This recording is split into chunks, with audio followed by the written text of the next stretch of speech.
अस्सलाम वालेकुम, a very good morning. New Pakistan के साथ मैं हूँ हिना सलमान। आप सबको जुम्मा मुबारक। आज जुम्मे का दिन है और हम दुआ गो हैं कि मशरिक़ वुस्ता में जो ताख़ीर हो रही है, जो बहुत ज़्यादा जारियत हो रही है ईरान इसराइल की, वो ख़त्म हो सके और यहाँ के जो बासी हैं वो अच्छे तरीके से अपनी ज़िंदगी गुजार सकें। थोड़ी सी डेवलपमेंट न्यूज़ की तरफ जाते हैं। डेवलपमेंट ये हो रही है कि वाइट हाउस ने वाज़े कर दिया है कि डोनाल्ड ट्रंप अगले 2 हफ्तों में ये फ़ैसला करेंगे कि ईरान और इसराइल की जो जंग में वो कूदेंगे कि नहीं कूदेंगे, क्या वो ईरान पर हमला करेंगे या नहीं करेंगे। और इसके साथ साथ एक और जो खबर सामने आई है वो आई है कि अरब मीडिया के मुताबिक अमेरिका जो है वो बंकर बम्स की तैयारी कर रहा है और इसी वजह से 2 हफ्ते का टाइम लिया है। बहुत डिफरेंट किस्म की न्यूज़ सामने आ रही है। देखना यह है कि अमेरिका का क्या फैसला होगा। इसके साथ साथ हफ्ते के दिन जो है OIC और सलामती काउंसिल का जो इजलास है वो तुर्की में जो है इस्तांबुल, तुर्की के शहर इस्तांबुल में वो वहाँ जो है वो उसमें शिरकत करेंगे सारे ममालिक और डायलॉग के ज़रिए ये देखा जाएगा कि क्या ईरान जो है और इसराइल जो है वो आपस में डायलॉग के ज़रिए इस जंग की बंदी कर सकेंगे या मज़ीद जो है कशीदगी और कशीदा सूरत हाल पैदा होगी। तो नायब वज़ीर आज़म इसहाक डार जो है वो पाकिस्तान से इसकी नुमाइंदगी करेंगे। और इसके साथ साथ नेतन्याहू क्या कहते हैं? नेतन्याहू ये कहते हैं कि अमेरिका हमारे साथ है और मेरा और सदर ट्रंप का जो है, डोनाल्ड ट्रंप साहब का राब्ता जो है वो रोज़ होता है, रोज़ गुफ्तगू होती है। और अब देखना यह है कि अमेरिका जो है वो इसराइल का साथ देगा कि नहीं देगा। और इसके साथ साथ ईरानी सुप्रीम लीडर क्या कहते हैं? ईरानी सुप्रीम लीडर जो हैं वो ये कहते हैं कि दुश्मन जो है अगर वो डर जाए तो वाकई उसको सरेंडर कर देना चाहिए और कमज़ोर जो होती है वो निशानदेही होती है अगर दुश्मन जो है वो डर जाए। तो अब जो है ईरान के पास जो है कितने मिसाइल्स बाकी हैं, ईरान के जो है अपने मिसाइल जो हैं वो छुपा के रखे हुए हैं, क्योंकि अगर अमेरिका जो है वो ईरान पर हमला करता है तो ईरान ने ऑलरेडी जो है वो 400 से ज़ायद बैलिस्टिक मिसाइल्स जो हैं वो दागे हैं और 1000 से ज़ायद जो ड्रोन्स हैं वो दागे हैं इसराइल पर। मगर अब क्या ईरान के पास मज़ीद जंग करने की सूरत हाल है? मज़ीद उनके पास इतना मवाद है कि वो जंग कर सकें या डायलॉग के ज़रिए जो है वो जंग बंदी जो है वो कर सकें। और इसके साथ साथ एक बड़ी खबर यह है कि जो कल का ज़ोहराना हुआ था जिसमें फील्ड मार्शल आसिम मुनीर और डोनाल्ड ट्रंप ने आपस में मुज़ाकरात किए थे और डोनाल्ड ट्रंप की स्टेटमेंट आई थी कि आई लव पाकिस्तान। और आई लव पाकिस्तान के साथ साथ क्या जो नज़रें हैं वो पाकिस्तानी एयर स्पेस पर हैं, पाकिस्तानी बॉर्डर्स के ऊपर हैं। क्या ईरान को ईरान पर जारियत करने के लिए, ईरान पर हमला करने के लिए अमेरिका जो है वो पाकिस्तान की स्पेस इस्तेमाल करेंगे कि नहीं करेंगे? और चाइना और रूस जो है वो आपस में भी मुज़ाकरात करें, टेलीफोनिक गुफ्तगू हो रही हैं उनकी आपस में। तो देखना यह है कि ये जो खित्ता है ये किस रुख बैठता है, किस सिमत जाता है। तो इस सब डिस्कशन पे हमारे साथ मौजूद हैं पाकिस्तान के सीनियर तज्ज़ियाकार जो कि अरब न्यूज़ में काम भी करते हैं और डिफरेंट कॉलम्स भी लिखते हैं मुख्तलिफ पब्लिकेशंस में। तो आमिर हाशिम खाकवानी जो हैं वो हमारे साथ मौजूद हैं। जी अस्सलाम वालेकुम सर। जी अस्सलाम जी सर, बहुत डिफरेंट किस्म की न्यूज़ सामने आ रही हैं। पूरी दुनिया में जो है वो एक तहलका सा मचा हुआ है, मुज़ाकरात हो रहे हैं और डायलॉग के ज़रिए जो है वो जंग बंदी कराने की मुमकिन इम्कान है। मगर अमेरिका ने एकदम से यू टर्न लिया है। इस यू टर्न की क्या वजह है? देखिए, अमेरिकन को ये बात समझ आ चुकी है, खासतौर पर प्रेसिडेंट ट्रंप को, कि अमेरिका किसी जंग में प्रैक्टिकली इन्वॉल्व होने का नुकसान ज्यादा है। वो अपने आप को वैसे भी एंटी वार हीरो, अपने आप को एंटी वार प्रेसिडेंट कहते हैं कि जिसमें अफगानिस्तान की जंग से निकाला उन्होंने। तो ईरान की जंग में भी पहले भी ये कहा जा रहा था कि प्रेसिडेंट ट्रंप के बयानात और वहां अमरीकी बैरी बेड़ा और जहाज वगैरह और रिफ्यूलर जो उनके जो प्लेन्स वगैरह हैं वो जो मूव कर रहे हैं तो उसका मकसद ईरान पे प्रेशर बिल्ड करना है। मेरा ख्याल है इसमें ज्यादा एक अहम और फैसलाकुन शायद किरदार कल जो पाकिस्तानी फील्ड मार्शल हमारे चीफ जो है आसिम मुनीर साहब की प्रेसिडेंट ट्रंप से मुलाकात ने भी किरदार अदा किया है। क्योंकि जब प्रेसिडेंट ट्रंप ने कहा ना कि पाकिस्तान इसराइल को भी जानता है और ईरान को भी जानते हैं और ईरान को ज्यादा जानता है पाकिस्तान, तो मेरा ख्याल है उस के बाद से प्रेसिडेंट ये 2 हफ्ते की जो बात है, इसका मतलब ये है कि अमेरिका ये कह रहा है कि हम इसमें नहीं आ रहे, जो करना है दूसरे का खुद अपने जोरे बाजू पे करो। ये एक तरह से इसराइल को जवाब दिया गया है, क्योंकि इसराइल का और नेतन्याहू की तो पूरा एक कोशिश थी पूरी के अमेरिका फौरी इन्वॉल्व हो, क्योंकि ईरानी मिसाइल नुकसान पहुंचा रहे हैं। तेल अवीव में, हैफा में और दीगर जगहों में बहुत नुकसान हो रहा है। तो 2 हफ्ते का मकसद तो ये है कि ईरान को एक तरह की खुली छूट मिल गई कि 2 हफ्ते में जितने मिसाइल हैं मारी रखे और इसराइल अपना दफा खुद ही करे, जो कर सकता है या नहीं कर सकता। तो मेरा ख्याल है ये एक लिहाज से इसराइल को जवाब दिया गया है और अमेरिका का ये कहना है कि हम इस जंग में शामिल नहीं होंगे। 2 हफ्ते बाद भी वो फैसला करेंगे, यानी ये नहीं कि 2 हफ्ते बाद वो जंग छेड़ देंगे। 2 हफ्ते बाद जो सिचुएशन जा रही है तो उससे तो नहीं लगता कि ये 2 हफ्ते से ज्यादा लंबी हो सकेगी, क्योंकि दोनों तरफ से नुकसान बहुत हो रहा है।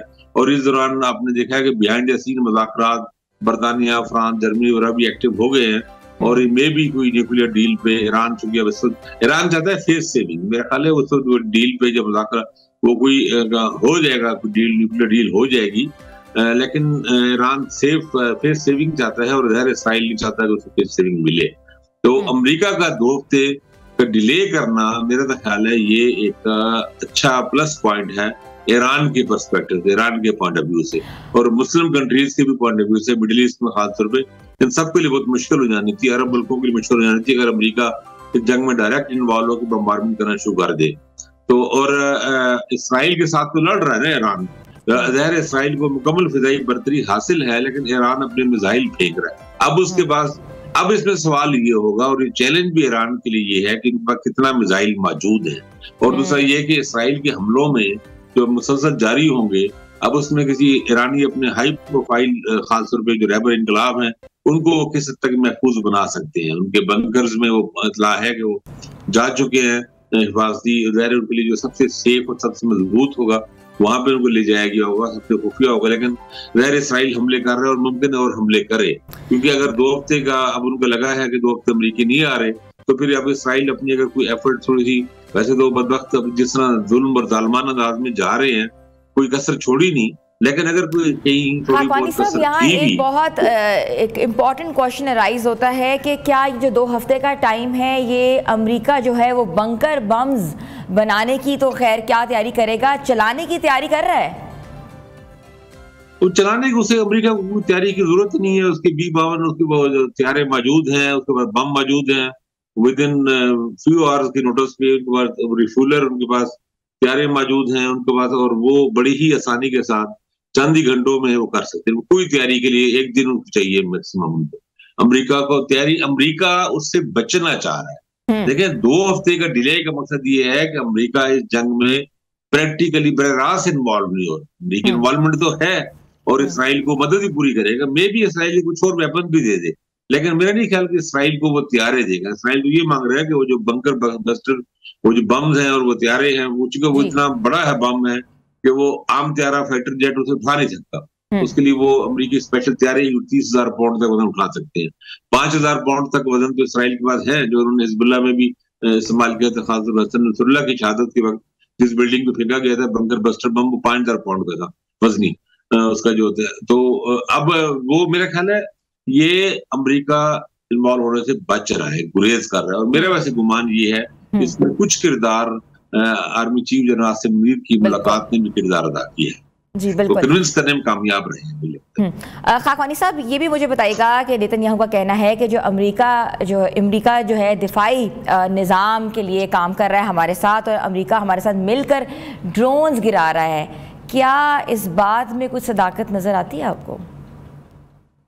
देखिए इसमें कोई शक नहीं, जो थार्ड जो है वो एंटी मिसाइल सिस्टम दुनिया का जदीद तरीन अमेरिका ने ही इसराइल को दी है, और अमेरिका ने कभी छुपाई नहीं है, और बल्कि अमेरिका वेपन देता है बहुत ज्यादा इसराइल को, बहुत ज्यादा सपोर्ट करता है, उसकी दफा की भी वो जिम्मेदारी कबूल करते हैं और ऐलानिया करते। सिर्फ अमेरिका नहीं, बरतानिया, फ्रांस भी इसका ऐलान कर चुके हैं, और भी यूरोपीय ममालिक, जर्मनी भी और मुल्क भी। इसराइल की तो ऐलानिया हमारे से जारी है, बल्कि यूक्रेन के जो प्रेसिडेंट जो ज़ेलेंस्की तो ये कह चुके हैं कि 20,000 हेल्प फायर जो मिसाइल जो हमें देने थे, यूक्रेन को देने थे अमेरिका ने, वो अमेरिका ने मिडिल ईस्ट भेज दिए, यानी इसराइल को भेज दिए। मिडिल ईस्ट में तो वही होता है ना जो सब करता है, तो वो ड्रोन में भी। लेकिन अब मैंने कहा ना कि ये, लेकिन इसराइल खुद ड्रोन के मामले में खुद कफील है बड़ी हद तक। तो असल बात ये है कि अमेरिका डायरेक्ट बम्बार्डमेंट में नहीं आ रहा है। 2 हफ्ते का टाइम ईरान को मिला है, ये एक अच्छा टाइम है, ईरानी इससे फायदा उठाएं, और अगर कोई डील के बाद मुलाकात हो सकते हैं तो उनको भी कामयाब बनाना चाहिए। खाकवानी साहब, ये बताएगा कि पाकिस्तान अमेरिका को क्या ऑफर कर सकता है?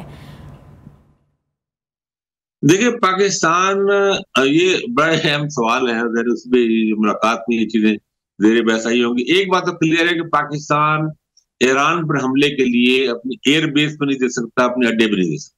ये तो बिल्कुल कैटेगोरिकली इंतहाई क्लियर बात है। और ये बात आप इसको देखिए, इस तरीके से समझने की कोशिश करें। आर्मी चीफ हमारे फील्ड मार्शल वहां पे गए हुए थे, 14 जून को उन्होंने मुलाकात करनी थी, उससे पहले यार इनका हो चुका था 2-3 दिन पहले। और इस दौरान ही पाकिस्तानी पॉलिटिकल लीडरशिप जो है, खासतौर पर वज़ीर दफा ख्वाजा आसिफ, कितने सख्त और आउट ऑफ द वे जाके ईरान के हक में बयान दे रहे हैं। क्यों दे रहे हैं बयान?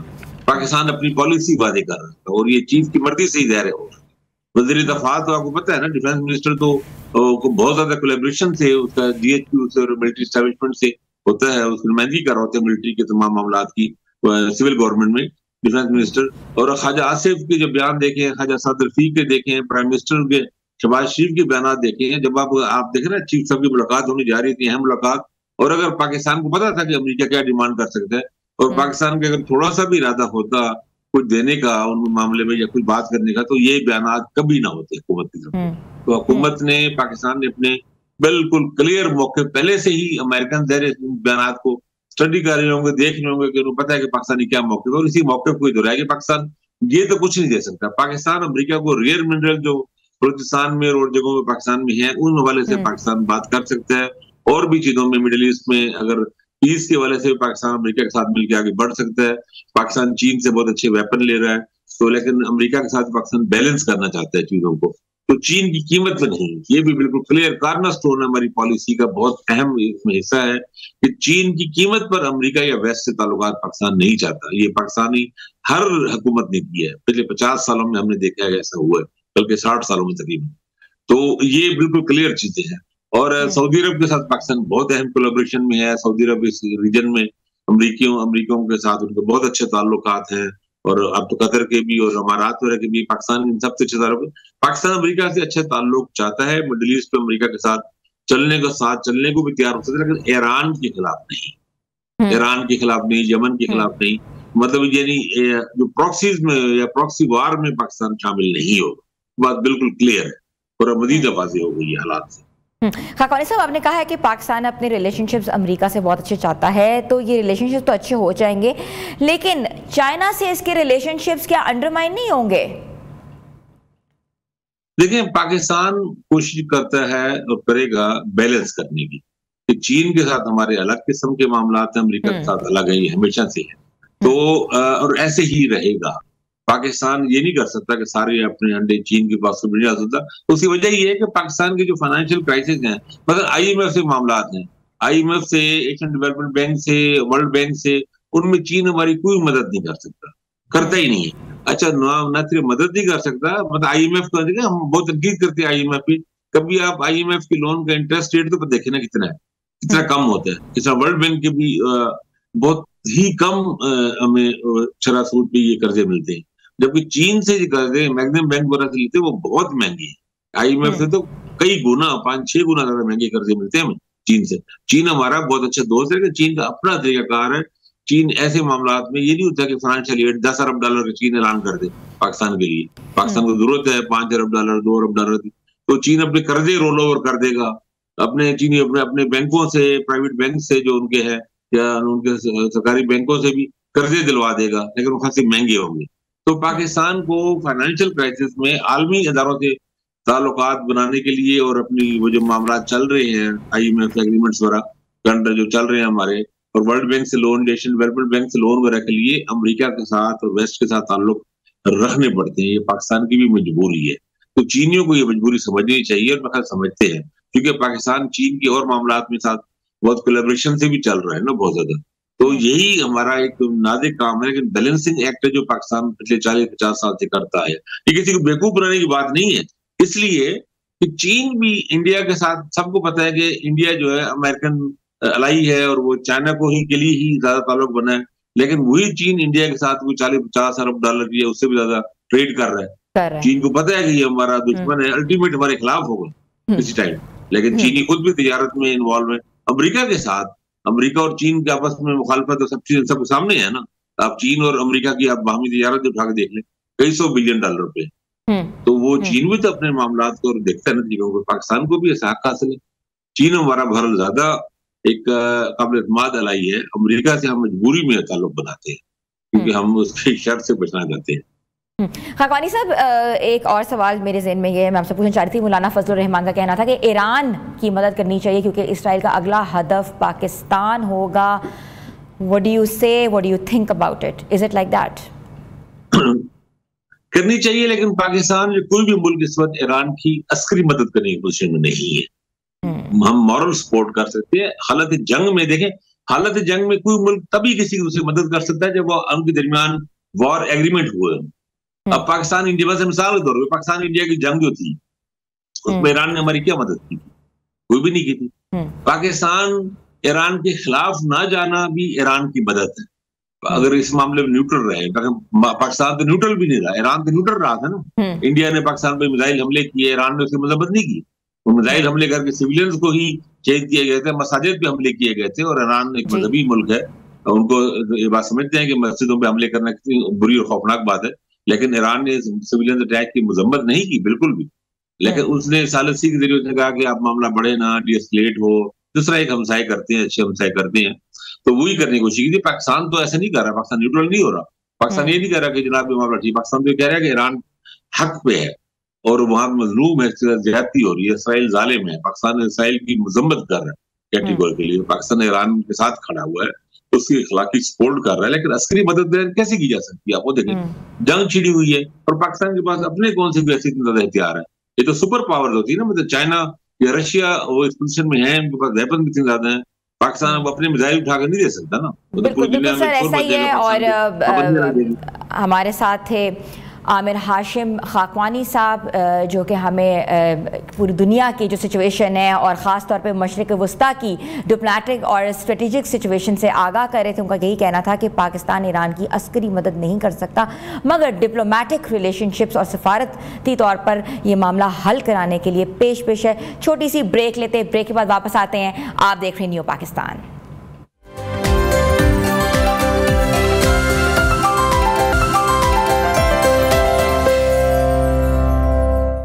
न्यू पाकिस्तान में आपको एक बार फिर से खुशामदीद कहते हैं। थोड़ी सी बात हो जाए आराम की, और आराम करना कितना ज़रूरी है वो बताता है हमें मोल्टी कूल जेल। मोल्टी कूल जेल क्या कहते हैं? वो ये कहते हैं कि 7 जोन टेक्नोलॉजी के साथ मखसूस मकामात पर दबाव कम करता है और कूल जेल बेड के ज़रिए जिस्मानी दर्जे हरारत को मुतवाज़न रखता है ताकि आपको बिना किसी रुकावट के ताजगी भरी नींद मिले। तो जिसने अपनी नींद बेहतर बनानी है, अच्छी बनानी है और पुरसकून बनानी है, तो मोल्टी कूल जेल का इंतखाब करे। गर्मी को जज़ब और करके जिस्म का दर्जा हरारत मुतवाज़न रखता है, जिस्म के 7 अहम हिस्सों को मखसूस सहारा फराहम करती है और रीढ़ की हड्डी को दुरुस्त रखती है और जोड़ों पर दबाव कम करती है, हवा की रवानी को बेहतर बनाती है और गर्मी को जमा होने से रोकती है ताकि सोने की सतह ठंडी और सांस लेने के लिए काबिल रहे। मैट्रेस की पायदारी, मजबूती और मुस्तकिल सहारा यकीनी बनाती है। हर तरह के सोने वालों के लिए मौजू, चाहे आप बैठकर, करवट लेकर या मुख्तलिफ अंदाज से सोने लगे, तो ये मैट्रेस आपके जिस्म की साख्त और नींद की ज़रूरियात को मुतवाज़न रखती है।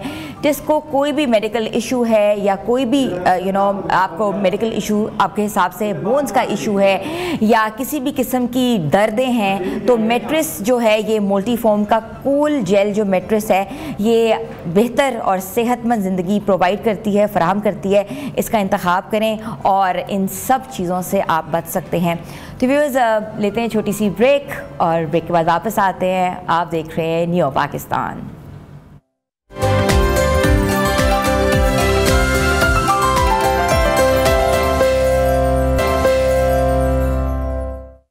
न्यू पाकिस्तान में आपको एक बार फिर से खुशामदीद कहते हैं। एक अफसोसनाक वाक़या जो है वो पेश आया कुछ दिनों पहले ही, जिसकी रिपोर्ट जो है वो कल हुई है।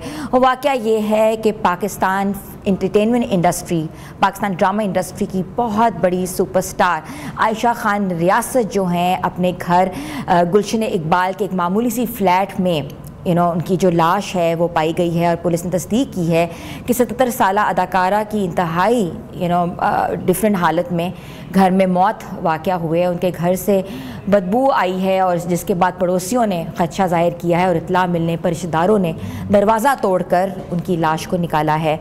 बहुत दिल दहलाने वाला वाक़या है और ये पाकिस्तानी एंटरटेनमेंट इंडस्ट्री के लिए एक बहुत बड़ा सानहा है, एक बहुत बड़ा लॉस है।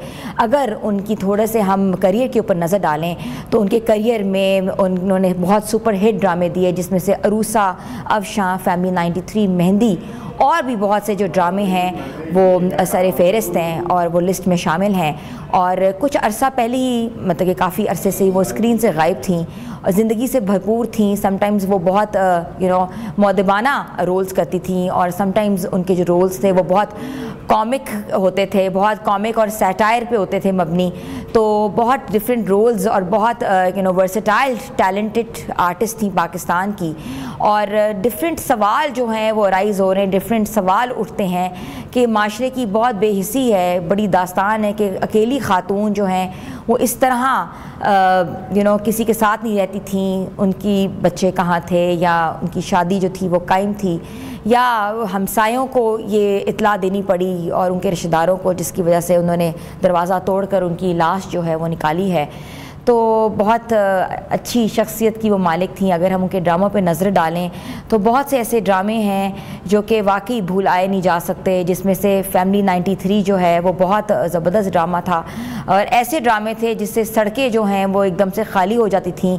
हमारी बहुत बड़ी आर्टिस्ट, हमारा बहुत बड़ा वजूद थी वो, और इस वजूद का जाना एक बहुत बड़ा सानहा है। तो इस पूरे वाक़े को हम मज़ीद डिटेल से तज़किरा करना चाहते हैं, डिटेल से हम एनालिसिस करना चाहते हैं और इस वाक़े की हम मज़म्मत भी करते हैं। और इस वाक़े पर मज़ीद ओपिनियन देने के लिए हमारे साथ सीनियर एक्टर मौजूद हैं, बहरोज़ सब्ज़वारी कराची से। जी अस्सलाम वालेकुम सर। वालेकुम सलाम। बहरोज़ सब्ज़वारी साहब, ये आयशा खान रियासत की जो मौत है ये बहुत अफसोसनाक वाक़या है, क्या कहेंगे? जी हाँ, बहुत अफसोसनाक वाकया है और तकलीफ ये है कि बेचारी पता नहीं 7 दिन या 6 दिन पहले रुखसत हुई इस दुनिया से और किसी को पता नहीं। दूसरा, वो बिल्कुल कोई 2-2.5 साल से कट गई थी, किसी से रास्ते में नहीं थी, जो कि बहुत तकलीफ दे था।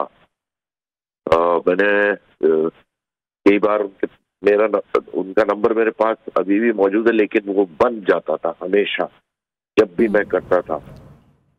और बहुत वक्त गुजारा लाइक बड़ी बहन के हवाले से, मदरहुड भी, और बहुत जबरदस्त खातून थी, अल्लाह गरी के रहमत करे। क्या गुजरी उन पे, बस तकलीफ ये है अल्लाह पाक उनका जो सफर है आखिरी वो आसान करे। बिल्कुल। बहरोज़ सब्ज़वारी साहब, उनके वरिसा में कोई शामिल हैं, कोई लोग, उनकी फैमिली जो थी वो कहाँ थी, या वो अकेली रहती थी, या कोई वो एंजाइटी और डिप्रेशन का शिकार थी, कुछ बताएंगे? मेरे वालिद साहब मरहूम वो लेवल अफसर भी थे, डॉक्टर भी थे। उनके बहुत करीबी दोस्त थे रियासतुल्लाह खान साहब, वो SP थे, पुलिस फोर्स में थे वो।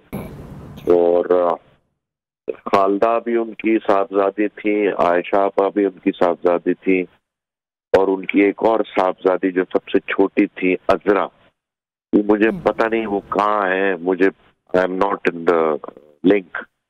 लेकिन ये मैं जानता हूँ क्योंकि मैं, जाहिर है मेरा इनके साथ ही सफर रहा है, मेरे उस्ताद भी कह सकता हूँ आयशा आपा को मैं, क्योंकि बड़ी थी मुझसे। और बस मैं क्या अर्ज करूं, बहुत जबरदस्त खातून थी, बड़ी रख रखाव वाली खातून थी। बिल्कुल ऐसे ही है, बहुत अफसोसनाक वाक़या है। अगर हम, बहुत अजीब सा एक मोमेंट है जिस पे बात करना बहुत मुश्किल है, क्योंकि कोई चीज़ जो सामने नहीं आई, उनकी फैमिली अभी तक सामने नहीं आई। हमारे लिए तो कल एक यकीन जानिए, मेरे लिए खास तौर से, और मेरे फील्ड के जितने भी लोग हैं जो आयशा आपा को जानते थे, एक शौक था कि यार इस किस्म की अल्लाह ताला ने रुखसती, उनकी मौत लिखी थी, जो कि बहुत तकलीफ दे थी। बहुत सख्ती। अल्लाह उनको गरी के रहमत करे, उनके दर्जात बुलंद करे। और जितने भी नाजरीन सुन रहे हैं, हाजरीन नाजरीन जो भी हैं, उनके लिए मग़फ़िरत की दुआ करें, ये मेरी रिक्वेस्ट है। बेरोज सब्जवारी साहब, आयशा खान की अदाकारी के सफ़र पे अगर थोड़ी सी गुफ्तगू करना चाहें हमारे साथ, तो कहेंगे ना कि ये उनको एक खराज तहसीन पेश होगा उनकी कारकर्दगी पे। पाकिस्तान का बहुत बड़ा नाम थी। जी जी जी, बिल्कुल बिल्कुल, बहुत आजकल जी बहुत बहुत शुक्रिया बेरोज सब्जवारी साहब, जो कराची से हमारे साथ टेलीफोन लाइन पे मौजूद थे। सीनियर एक्टर, उनका ये कहना था कि 2.5 सालों से उन्होंने राब्ता जो है वो सबसे मुंतका कर दिया था, किसी से उनका ताल्लुक़ नहीं था और वो काम भी नहीं कर रही थी। हम लोग दुआ करते हैं कि अल्लाह ताला जो है उनके दर्जात बुलंद करे। और आई थिंक जितने भी लोग हैं जो तन्हाई का शिकार हैं, एंजाइटी डिप्रेशन का शिकार हैं, एक माशरे की बहुत बड़ी रिस्पॉन्सिबिलिटी है उन लोगों के साथ रब्ता रखना, उन लोगों के साथ अपना रवैया अच्छा रखना, ताकि इस तरह की जो अमवात है वो ना हो सकें और टाइम पर पता लग सके कि अगर कोई नागहानी वाक़या जो है वो रोनमा हो सकता है। छोटी सी ब्रेक लेते हैं, ब्रेक के बाद वापस आएंगे। आप देख रहे हैं न्यू पाकिस्तान।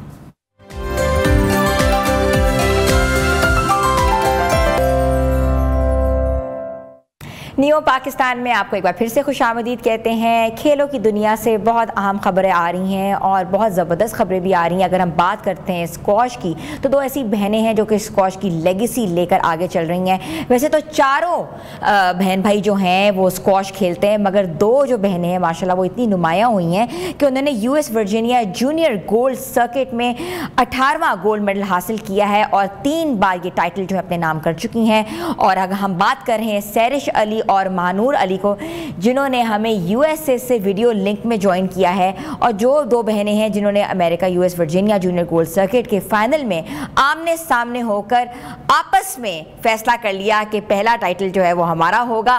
तो दोनों बहनें जो आपस में जो खेला है तो बहुत ज़बरदस्त किस्म का खेल था, क्योंकि एक बहन ने दूसरी बहन को ज़ेर किया स्क्वॉश में, तो मज़ेदार किस्म का इवेंट हुआ होगा। तो देखना ये है कि ये जो कंपटीशन ये घर में है कि ये जो कंपटीशन था ये सिर्फ कोर्ट में था। तो मैं बात करना चाहूँगी दोनों बहनों से। दोनों बहनों हमारे साथ मौजूद है वीडियो लिंक पे। जी, सहरिश अली और मानूर अली, आप सुन सकती हैं? बिल्कुल। अस्सलाम वालेकुम। अस्सलाम वालेकुम। और आप लोगों को बहुत बहुत मुबारकबाद। सबसे पहले तीसरी बार जीतती हैं आप और 18वां गोल्ड मेडल आप लोगों ने हासिल किया है, और congratulations to you both. Thank you so much.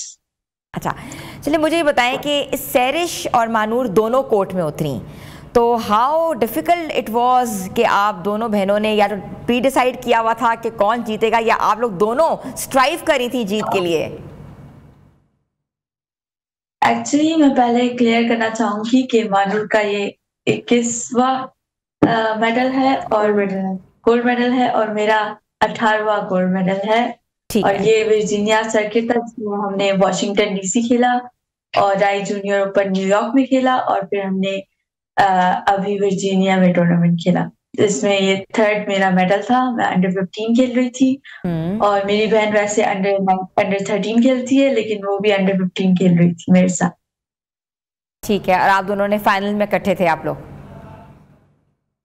बिल्कुल, हम लोगों ने अपनी बेस्ट फाइट की। हमने शुरू से बहुत टफ फाइट्स किए, और फिर उसके बाद हम जब आपस में फाइनल आया तो वैसे तो मेडल घर ही जाना था, लेकिन हमारी आपस में फाइट्स होती है कि कौन जीतेगा और कौन सिल्वर मेडल लेगा। That was a good strive। अच्छा, मुझे बताएं टोटल अगर आप बात करें स्क्वॉश के हवाले से, तो कितने टाइटल्स आप दोनों बहनें अपने नाम कर चुकी हैं और कहाँ कहाँ से लिए हैं? मेरे पास अभी तक टोटल 21 गोल्ड मेडल्स हैं, जिसमें से जिसके अलावा 5 सिल्वर है मेरे पास मेडल और 8 ब्रॉन्ज मेडल है इंटरनेशनल। और मैं अभी करंटली एशिया नंबर 1 हूँ, यूरोप नंबर 1 हूँ अंडर 13 कैटेगरी में। और मेरे पास 18 गोल्ड मेडल है, और मेरे पास इसके अलावा 4 सिल्वर और 4 ब्रॉन्ज भी है इंटरनेशनल। और मैं पाकिस्तान अंडर 15 नंबर 1 हूँ, और हमें इस US सर्किट के लिए टोयोटा मोटर्स ने पाकिस्तान ने सपोर्ट किया था, और उनको मैं बहुत ज्यादा शुक्रिया अदा करना चाहूँगी। ओके अच्छा सैरिश और महानूर, आप दोनों से सवाल है क्योंकि आप दोनों इकट्ठी बैठी हुई हैं तो हमारे लिए भी आसानी होगी। मुझे बताएं कि स्क्वॉश का जो सफ़र है वो किस एज से शुरू किया? जो लड़कियां आपको देख रही हैं, आप उनके लिए एक इंस्पायरिंग स्टोरी है, और वो अगर इस फील्ड में आना चाहती हैं तो वो कैसे आ सकती हैं? मैंने स्क्वॉश 7.5 आई थिंक 7 साल की उम्र से स्टार्ट किया था और मैं अभी तक खेलती आ रही हूँ, लेकिन प्रोफेशनल जो है तो खेलते हुए मेरे 4 साल हो गए हैं। और जो मैं ज्यादा फोकस करती हूँ ट्रेनिंग पे, और अभी तक जो है तो बहुत ट्रेनिंग किया है, बहुत कुछ एक्सपीरियंस किया है, बहुत डिफरेंट कंट्रीज में खेला है, बहुत नए प्लेयर्स से मिली हूँ। और मैं जो नए स्क्वॉश ज्वाइन करना चाहते हैं, एनी स्पोर्ट्स जो भी ज्वाइन करना चाहते हैं, मैं उन्हें यही कहूंगी कि कंसिस्टेंसी हर चीज में होती है। तो मैं यही कहूंगी कि वो मेहनत करते रहे। एक दिन से या एक महीने खेलने से कोई प्लेयर नहीं बनता। आपको जो है तो मुसलसल ट्रेनिंग करनी पड़ती है और मेहनत करनी पड़ती है, क्योंकि मेहनत के अलावा कुछ हासिल नहीं हो सकता। अच्छा थोड़ा सा बताएं कि आपकी रूटीन क्या होती है, आप डाइट क्या लेती हैं और आप कितनी देर प्रैक्टिस करती हैं? हम लोग रोजाना मतलब हम लोग जब टूर्नामेंट में गैप होता है 2 महीने 3 महीने का, तो हम लोग उसमें रोजाना 6 घंटे खेलते हैं। और उसमें हम लोग सुबह सोलो सेशंस कभी करते हैं, कभी सेशन करते हैं। हम लोग फिजिकल फिटनेस करते हैं, हम लोग ड्रिल्स करते हैं, और हम लोग ये सब मिलाकर पूरे 6 घंटे की प्रैक्टिस करते हैं। मैच डेज भी इसमें होती है, डिफरेंट टाइप की ड्रिल्स, फिटनेस वगैरह करते हैं। तो ये हमारा सारा शेड्यूल होता है। डाइट पे भी काफी फोकस करते हैं। अच्छा स्क्वॉश में पाकिस्तान का पहले बहुत नाम था, अगर हम बात करें जामशेद खान की और he was very much prominent. तो पाकिस्तानी स्क्वॉश में आप किसको अपना रोल मॉडल समझती हैं, या पूरी दुनिया में आप किसको अपना रोल मॉडल समझती हैं जिसको आप आप इंस्पायर हैं इनसे? आई थिंक क्योंकि आजकल इजिप्शियंस जो है तो वुमेन में और मेन में दोनों में वर्ल्ड टॉप 10 में जा रहे हैं। तो हम कोशिश करते हैं कि उन्हीं की टेक्निक्स, उन्हीं की गेम प्लानिंग, जो गेम स्ट्रेटजीज है, सब कुछ फॉलो करें, उनकी डाइट फॉलो करें। तो अभी हमारे जो अच्छे प्लेयर्स हैं वो इजिप्शियंस हैं, तो हम कोशिश करते हैं कि उन्हीं को फॉलो करें, उनकी गेम फॉलो करें। अच्छा सैरिश, मैं आपसे पूछूंगी कितने चैलेंजेस होते हैं कि लड़कियों को स्क्वॉश खेलने में? कुछ चैलेंजेस आपने फेस किए हो, क्योंकि आप इंटरनेशनल भी खेल रही हैं और आप नेशनल भी खेल रही हैं। तो हम लोग पेशावर से थे, तो हमारी फैमिली फर्स्ट अगेंस्ट थी है, और हमें बहुत ज्यादा चैलेंजेस थे एज वुमेन्स। तो हमारे पापा ने हमें इसमें बहुत ज्यादा सपोर्ट किया, हमें शुरू से बहुत ज्यादा सपोर्ट किया, हमें को लड़कों जैसा ट्रीट किया। हमें कभी मेरे भाई में और हम में कोई फर्क नहीं था। हम लोग पहले हमने स्टार्टिंग फिजिकल फिटनेस से की। बहुत सारे लोग हमारे फैमिली वाले कहते थे कि लड़कियों को नहीं खिलाना वगैरह, लेकिन अब वो लोग हमें बहुत सपोर्ट करते हैं, और जब हमारे टाइटल्स और अचीवमेंट्स और इंटरव्यूज देखते हैं तो काफी खुश होते हैं और प्राउड फील करते हैं कि हम लोग पाकिस्तान का नाम रोशन कर रहे हैं हर एक कंट्री में। तो चैलेंजेस तो शुरू में बहुत ज्यादा थी, लेकिन अभी अल्हम्दुलिल्लाह काफी। अच्छा आप चारों बहन भाई स्क्वॉश खेलते हैं, तो आप दोनों बहनों ने तो अभी ये टाइटल भी जीता है, और व्हाट अबाउट द रेस्ट, वो क्या कर रहे हैं? मेरी बड़ी बहन के पास अभी तक 28 गोल्ड मेडल्स हैं, और वो अभी प्रोफेशनल स्क्वॉश की प्लेयर है। तो वो पीएसए जिसको कहते हैं, तो अभी वो ज्यादा फोकस पीएसए पे कर रही है, और वो अच्छा खेलती है, बहुत हमसे सीनियर भी है, हमारे साथ भी खेलती है, हम तीनों एक साथ ही ट्रेनिंग करते हैं। और मेरा जो बड़ा भाई है वो पाकिस्तान में टॉप 10 में था U19 में, लेकिन अभी वो स्टडी कर रहा है और फोकस कर रहा है स्टडी पे, क्योंकि बहुत टफ हो जाता है बॉयज के लिए। बॉयज जो कंपटीशन है बहुत टफ है। टफ कंपटीशन है, हालात भी कुछ ऐसे, मगर पाकिस्तान के बहुत बड़े नाम जो हैं, उभरते हुए बच्चे जो हैं वो सामने आए हैं। ख़ासतौर पे जो बच्चियां हैं, सैरिश अली और मानूर अली, आप लोगों को एक बार फिर मुबारकबाद, आप लोगों ने हमें यूएस से ज्वाइन किया, thank you so much for joining us. तो ये दो वो बहादुर बच्चियाँ हैं जिन्होंने पाकिस्तान का नाम दुनिया में रोशन किया है, और नेक्स्ट प्लान्स भी इनके सामने हैं, और इनकी उम्मीद ये है कि वो ओलंपिक्स और PSA में भी अपना नाम आगे रोशन करें और पाकिस्तान के लिए टाइटल जीत कर वतन वापस आएँ, एक ही बहुत बड़ी खबर होती है, बहुत बड़ा प्राउड फीलिंग होती है, प्राउड मोमेंट होता है जब पाकिस्तानी जो हैं वो मुल्क का नाम जाके रोशन करते हैं और ख़ास तौर पे जो ख़वातीन हैं हमारी वो आगे होती हैं। छोटी सी ब्रेक लेते हैं, ब्रेक के बाद वापस आ रहे हैं। आप देख रहे हैं न्यू पाकिस्तान।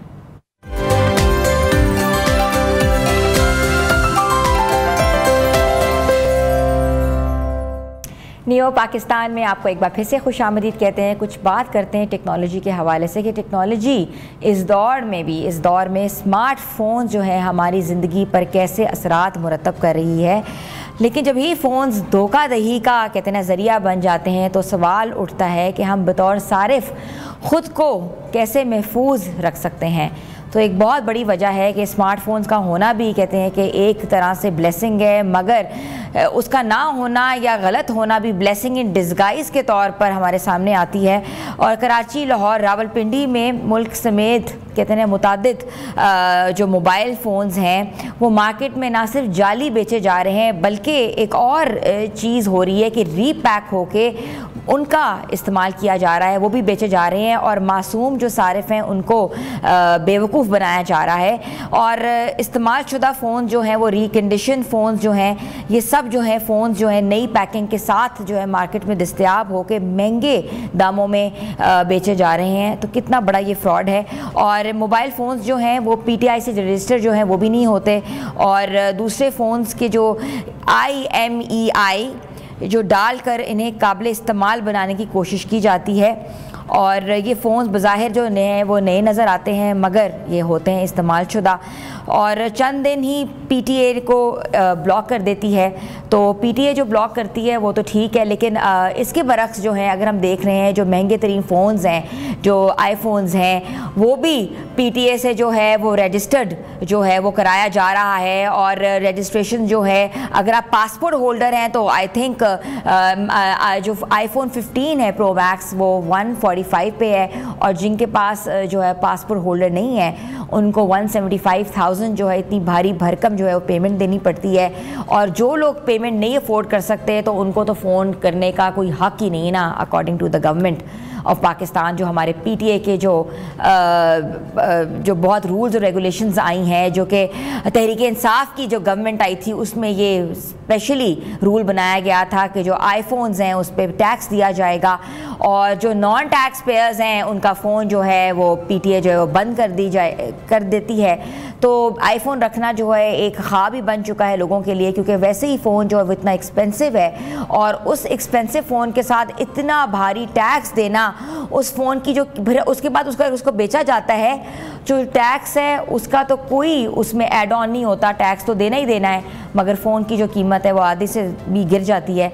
तो ये एक बहुत बड़ा जो है वो मसला है, एक बहुत बड़ा जो है ये बिल्कुल प्रॉफिटेबल बिज़नेस भी नहीं रहा और इसमें प्रॉफिट भी नहीं है। और जो लोग फ़ोन बेचते हैं वो दूसरा फ़ोन ख़रीदने के लिए मज़ीद पैसे जो है वो ऐड ऑन करके आईफोन जो है वो ले सकते हैं। और जो एंड्रॉयड यूज़र हैं उनको कहा जाता है कि आप ये फ़ोन इस्तेमाल करें, मगर एंड्रॉयड जो यूज़र्स हैं उनके पास भी बहुत कम चॉइसेस हैं, क्योंकि एंड्रॉयड यूज़र्स जो है सिर्फ कैमरा जो है वो अच्छा इस्तेमाल कर सकते हैं, मगर कोई एप्लीकेशन है जो अपने फ़ोन को महफूज बनाती हैं, आईफोन जो है वो फ़ोन्स को महफूज बनाती है। वो जो उनका iCloud होता है वो सिक्योर होता है, वो एक सिक्योर सिस्टम होता है, उसका जो डेटा होता है वो इंक्रिप्टेड जो है वो आसानी तौर से नहीं किया जा सकता, इसीलिए आईफोन्स को हमेशा से तरजीह दी जाती है। अगरचा Karachi mobiles and electric dealer association की मुदाखलत पर मुतासरा शख्स को पैसे वापस मिल जाते हैं, लेकिन ऐसा बहुत ही कम देखने में आया है। कई शहरी रोज़ाना जो है वो धोखा खाते हैं और अपनी ज़िंदगी की जो मेहनत की जो कमाई होती है वो बतौर जो शहरी है वो इस पर उड़ा देते हैं। तो फ़ोन ख़रीदते वक्त ऑफिशियल वारंटी जो है वो आप ज़रूर चेक करें और अक्सर मारूफ ब्रांड्स 1 साल की वारंटी जो है वो फ़राहम करते हैं और अगर वारंटी नहीं है तो प्लीज़ ये शक जो है इसको बिल्कुल यकीनी बनाएं कि ये जो फ़ोन है ये रिकंडीशन है, ये रीपैक है और pta.gov.pk की जो वेबसाइट है उससे अपने फ़ोन को आप जो है वो चेक कर सकते हैं या आप डायल कर सकते हैं #8484* पर डायल करके और pta.gov.pk पीके की वेबसाइट पे ये चेक कर सकते हैं। तो ऐसे मॉडल से परहेज़ करें जो मार्केट से बंद हो चुके हैं, जो ऑब्सलीट हो चुके हैं, और जो फ़ोन्स आ रहे हैं उसको ज़रूर चेक करें कि वो रिकंडीशन तो नहीं है, रीपैक तो नहीं है, बिल्कुल नए फ़ोन्स हैं। तो रसीद जो है वो ज़रूर दुकानदार से तहरीरी लिखवा के अपने पास रखें, और रजिस्टर्ड और ब्रांड्स और सस्ते मोबाइल से बिल्कुल परहेज़ करें, क्योंकि वो मोबाइल जो हैं वो आपके लिए एक बहुत बड़ी बदबख्ती ला सकते हैं। आपका जो डाटा है वो इंक्रिप्ट हो सकता है, और फ़ोन जो है वो मुख्तलिफ़ किस्म की वारदात में चोरी भी हो चुके हैं, और जो फ़ोन्स का डाटा है वो लीक भी हो चुका है। बहुत से ऐसे केसेस जो है ख़वातीन के हवाले से सामने आए हैं कि फ़ोन चोरी हुआ, डाटा लीक हो गया। तो ऐसी तमाम चीज़ों से परहेज़ करना जो है हमारी कौमी ज़िम्मेदारी है, और हमारी ये भी ज़िम्मेदारी है कि हम अपने नाज़रीन को इन चीज़ों से आगाह करें। व्यूअर्स, छोटी सी ब्रेक लेते हैं, ब्रेक के बाद वापस आते हैं। आप देख रहे हैं न्यू पाकिस्तान।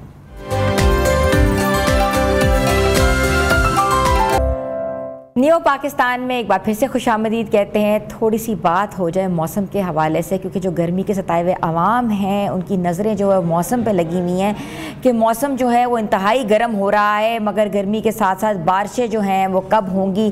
तो उनके लिए खुशखबरी ये है कि आज से 23 जून तक बारिशों की पेशगोई हो गई हुई है, और बारिशें जो हैं वो होंगी।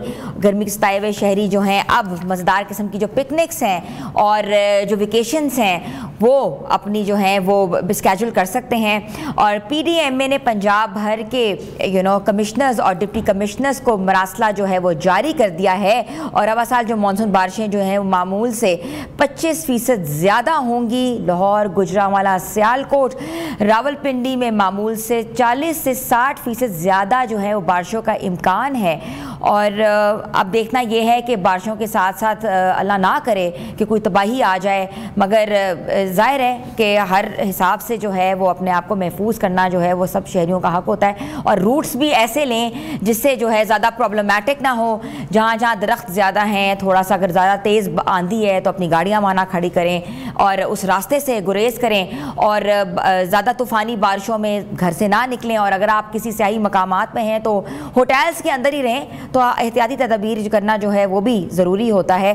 तो आज जो हम इस पूरे सिचुएशन में बात करेंगे, जो प्री मानसून है वो एकदम से उनका सिलसिला जो है वो जल्दी जो है वो शुरू हो गया है, और कैसे जो है वो प्री मानसून को हम कर्व कर सकते हैं, ज़्यादा मुश्किलात ना हो जिनमें, और अपनी वेकेशन को कैसे मज़ीद बेहतर बना सकते हैं, और कौन कौन से रूट्स ले सकते हैं, और टेम्परेचर क्या नीचे जाएगा, क्या इतनी जो गर्मी है वो कंट्रोल हो पाएगी। तो हमारे साथ जो है वो डिप्टी डायरेक्टर महकमा मौसमियात अंजुम नज़ीर ज़ैगम जो है वो मौजूद हैं टेलीफोन लाइन पे, वो हमें ज्वाइन करेंगे। मगर हम आपको एक बार फिर बताएं कि जो गर्मी के सताए हुए शहरी हैं उनके लिए बहुत बड़ी खुशखबरी है कि जो प्री मानसून जो सीज़न है एकदम से शुरू हो रहा है, जल्दी वो आज से शुरू होगा, और उसका सिलसिला जो है वो जारी रहेगा, और इसके साथ साथ 23 जून तक जो है वो जारी रहेगा, और गरज चमक के साथ जो है वो बारिश का भी इम्कान है। और महकमा मौसमियात ने पहले से ही ख़बरदार कर दिया है कि इस्लामाबाद समेत बालाई वस्ता के इलाकों में तेज़ गरज चमक के साथ जो है वो बारिश होगी, और बिजली की तारें हैं, दरख्त हैं, गाड़ियाँ हैं और सोलर पैनल्स को नुकसान पहुंच सकता है, उसका ख़दशा भी है। तो हम इस पूरी सिचुएशन को मज़ीद डिस्कस करेंगे कि जो वेदर अपडेट है वो मज़ीद कैसे होगा, शहरियों पे क्या इम्पैक्ट पड़ेंगे। तो हमारे साथ डिप्टी डायरेक्टर महकमा मौसमियात अंजुम नज़ीर ज़ैगम साहब जो है मौजूद हैं। जी अस्सलाम वालेकुम सर। जी वालेकुम सलाम। कैसे हैं सर आप? जी अल्लाह का करम। मौसम तो बहुत गर्म है, लेकिन आप पे आपके जो फेस पे वो एकदम से स्माइल हमने देखी है। इसका मतलब है जो प्री मानसून जो बारिशों का जो सीज़न है वो स्टार्ट हो गया है। जी बिल्कुल, प्री मानसून जो है वो स्टार्ट हो गया है, और इस बात की तवक्को है कि आज से एक मगरिबी हवाओं का सिलसिला मुल्क के बालाई इलाकों को मुतासिर करना शुरू करेगा। इसके साथ साथ जो है बहरे अरब और खलीज बंगाल से जो नम हवाएं हैं वो भी मुल्क के मशरकी इलाकों को मुतासिर करना शुरू करेंगी, जिससे इस बात की तवक्को है कि 22-23 तारीख को मुल्क के बालाई इलाकों में एक अच्छी बारिश का इम्कान है। सर, जितनी शिद्दत से गर्मी पड़ रही है उतनी शिद्दत से बारिशें भी होंगी?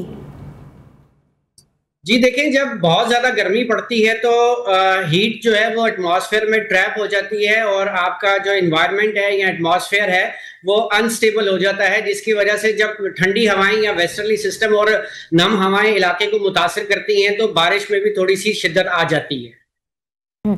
सर टेम्परेचर जो है 45, 46, 47 आम हो रहा है और कहते ये हैं कि फील्स लाइक 50, तो ये टेम्परेचर पहले इतना ज़्यादा नहीं देखने में आया जो कि अब है। इसकी सर क्या वजूहात है, थोड़ा सा एक्सप्लेन करेंगे इस बारे में भी? देखें जी, लॉन्ग टर्म में देखें तो ये इम्पैक्ट ऑफ क्लाइमेट चेंज है कि हमारे जो खित्ते के टेम्परेचर्स हैं वो बढ़ रहे हैं और हर साल ही इसमें तवातर से इजाफा होता जा रहा है और यही वजह है कि हम लोग जो हैं वो गर्मी की शिद्दत में देख रहे हैं। आपने देखा कि हमारा इस दफा जो विंटर स्पेल्स थे वो बिल्कुल ड्राई गए हैं, कोई खास बारिश नहीं हुई और जो भी हुई वो थोड़ा सा लेट हुई, यानी कि विंटर्स निकलने के बाद हुई, जिसकी वजह से जो है ये गर्मी की शिद्दत ज्यादा रह रही है।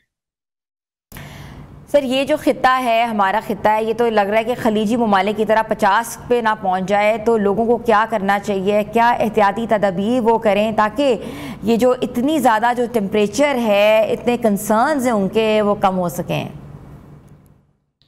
देखें जी, 50 डिग्री सेंटीग्रेड तो कराची के कई शहरों में पाकिस्तान के कई शहरों में रिकॉर्ड हो चुका है पिछले दिनों में और ये सिलसिला अभी तो जब आपके रेनी स्पेल्स रहेंगे तो टेम्परेचर जो है वो डिक्लाइन हो जाएंगे, नॉर्मल्स हो जाएंगे, लेकिन जब गैप आएगा सिस्टम्स के बीच में तो दोबारा गर्मी की शिद्दत बढ़ सकती है।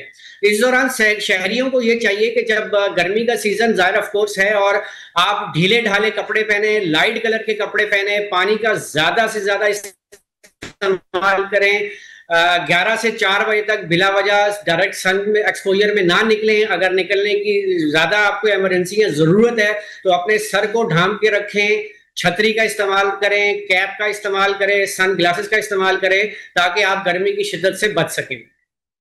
बिल्कुल ऐसा ही है सर, शहरों के मौसम में भी तब्दीली देखी गई है। जैसे कराची का शहर था, सुबह गर्म होता था मगर शाम में हवाएं चलती थी, मगर अब वहाँ शाम में बहुत ह्यूमिडिटी है और इस तरह लाहौर का टेम्परेचर जो है वो दिन में इतना राइज हो गया हुआ है। ये भी बहुत डिफरेंट किस्म की वजूहात इसमें सामने आ रही हैं, मगर आप क्या कहेंगे?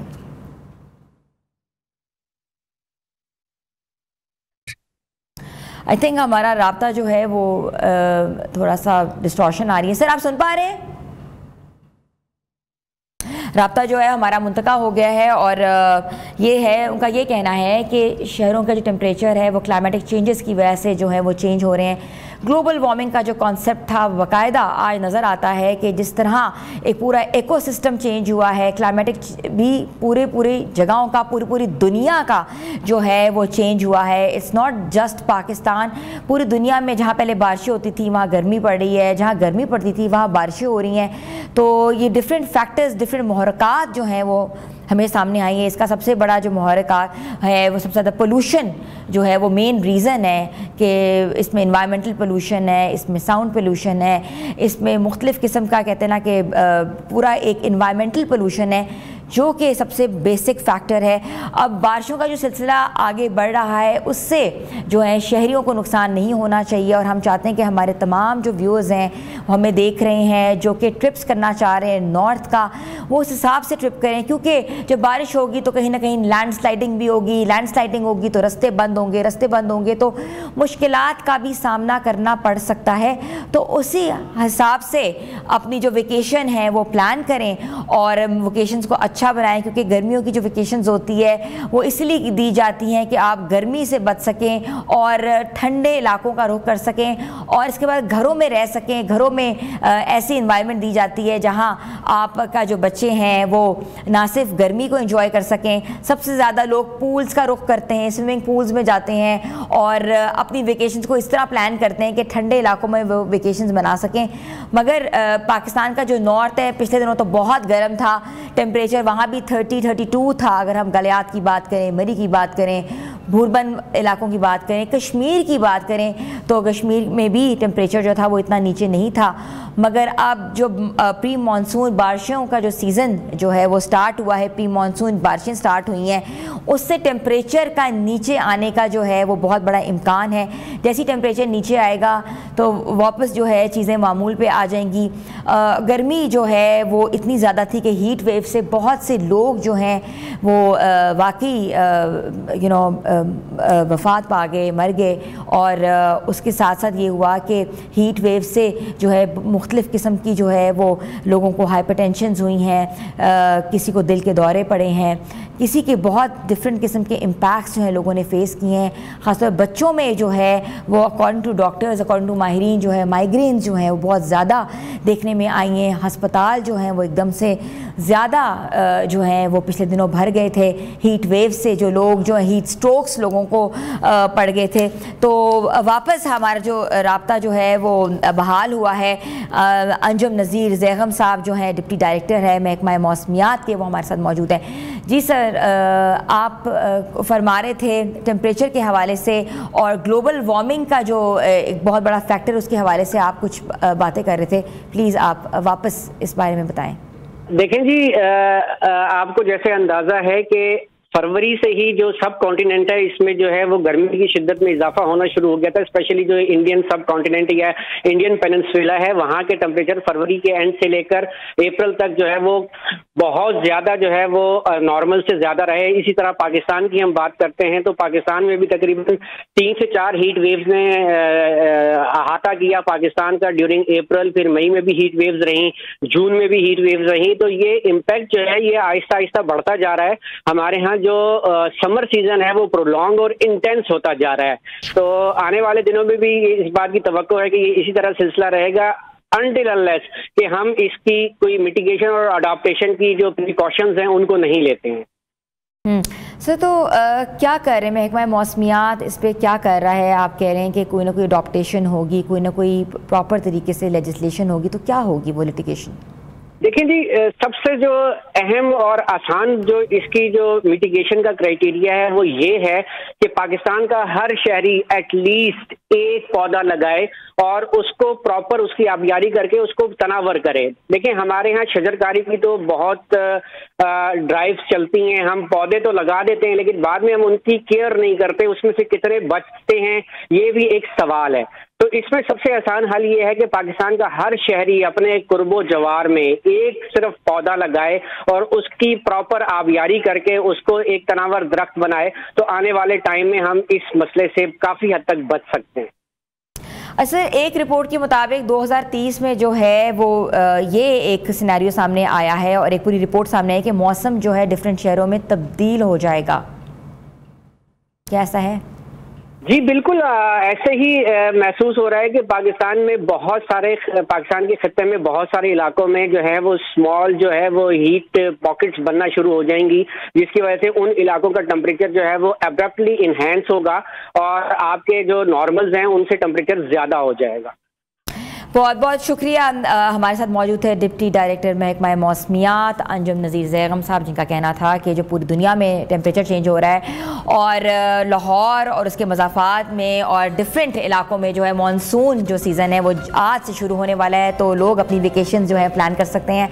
तो मिलेंगे अगले प्रोग्राम में। आप अपना फीडबैक ज़रूर दीजिएगा, हमारे सोशल पेजेस पे जाएं और ये ज़रूर बताइएगा कि हमें किन किन कंटेंट्स को आगे लेके जाना चाहिए और आपको दिखाना चाहिए। मिलेंगे अगले प्रोग्राम में, तब तक के लिए अल्लाह हाफ़िज़।